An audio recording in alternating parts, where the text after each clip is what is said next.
नमस्कार। आज हम एक बहुत ही दिलचस्प अदालती फैसले पर बात करेंगे। ये फैसला एक बड़ा सवाल उठाता है। क्या प्रशासन सिर्फ शक के आधार पर हमारे मौलिक अधिकारों पर रोक लगा सकता है? इस केस ने एक ऐसी मिसाल कायम की है जिसके बारे में जानना हम सबके लिए बहुत जरूरी है। तो चलिए शुरू करते हैं। तो ये कहानी शुरू होती है महाराष्ट्र के सांगली जिले से।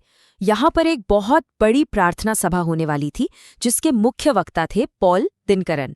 जो आयोजक थे उन्होंने इवेंट के लिए सारी जरूरी परमिशंस ले ली थीं। इसमें लोकल पुलिस की मंजूरी भी शामिल थी। मतलब सब कुछ बिल्कुल कायदे से हो रहा था। और देखिए, बात सिर्फ परमिशन लेने तक ही नहीं थी। आयोजकों ने एक पूरा प्लान जमा किया था। ट्रैफिक कैसे मैनेज होगा, सिक्योरिटी का क्या इंतजाम रहेगा, मौके पर मेडिकल सुविधाएं होंगी या नहीं, और सार्वजनिक शांति कैसे बनाए रखी जाएगी, सब कुछ बताया गया था। इससे ये एकदम साफ था कि कानून व्यवस्था को लेकर कोई चिंता की बात ही नहीं थी।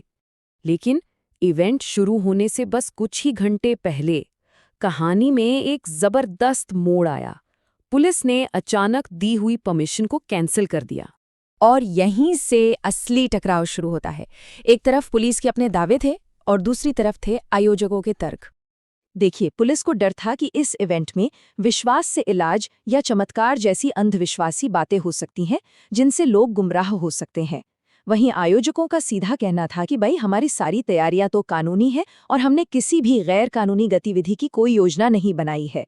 मतलब पुलिस का दावा सिर्फ एक अंदेशे पे टिका था, जबकि आयोजकों का पक्ष एकदम साफ और कानूनी था।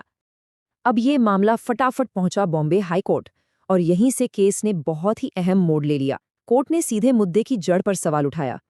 जज का सवाल बहुत ही सिंपल लेकिन दमदार था। उन्होंने पुलिस से पूछा, आप जो ये दावे कर रहे हैं, क्या इनको साबित करने के लिए आपके पास एक भी सबूत है? कोर्ट ने और साफ करते हुए पूछा, क्या कोई लिखित सबूत है, कोई वीडियो या ऑडियो? क्या किसी ने कोई फॉर्मल शिकायत की है, या फिर इस इवेंट से किसी को कोई नुकसान पहुंचा हो, ऐसा कोई सबूत है? और इसका जवाब चौंकाने वाला था। पुलिस के पास इनमें से कुछ भी नहीं था, जीरो सबूत। इसके बाद कोर्ट ने अपना फैसला सुनाया, और ये फैसला हमारे संविधान में दिए गए 2 सबसे जरूरी मौलिक अधिकारों पर आधारित था। कोर्ट ने बहुत ही साफ शब्दों में कहा कि प्रार्थना से शांति मिलती है, या भगवान आशीर्वाद दें, या ईश्वर आपकी मदद करें, ये शब्द बोलना कोई अपराध नहीं है।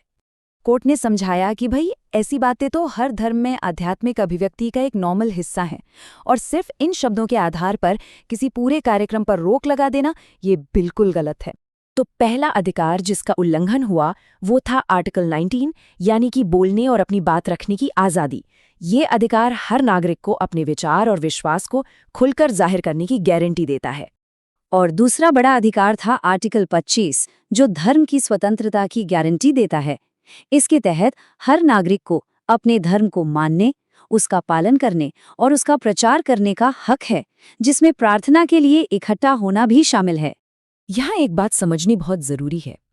कोर्ट ने अंधश्रद्धा विरोधी कानून को गलत नहीं ठहराया, बल्कि कोर्ट ने साफ किया कि इस कानून का मकसद धोखाधड़ी और शोषण को रोकना है, न कि शांतिपूर्ण प्रार्थना सभाओं या आध्यात्मिक चर्चा पर रोक लगाना।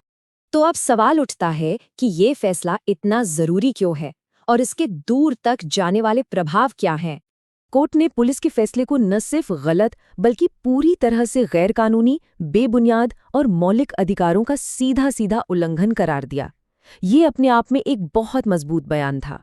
कोर्ट यही नहीं रुका, बल्कि उसने कुछ ठोस कदम उठाने के आदेश भी दिए। पहला, मीटिंग की परमिशन को तुरंत बहाल किया जाए। दूसरा, राज्य सरकार और पुलिस कार्यक्रम के लिए पूरा सहयोग दें। और तीसरा, ये पक्का करें कि कार्यक्रम बिना किसी रुकावट के शांति से पूरा हो। तो असल में ये फैसला सिर्फ एक प्रार्थना सभा बचाने के बारे में नहीं है। ये एक मिसाल कायम करता है किसी भी तरह की मनमानी प्रशासनिक कार्रवाई के खिलाफ जो सिर्फ शक या अंदाजे पर आधारित हो। तो आखिर में ये सवाल हमारे सामने आता है, ये फैसला भविष्य में हम नागरिकों के अधिकारों की रक्षा कैसे करेगा?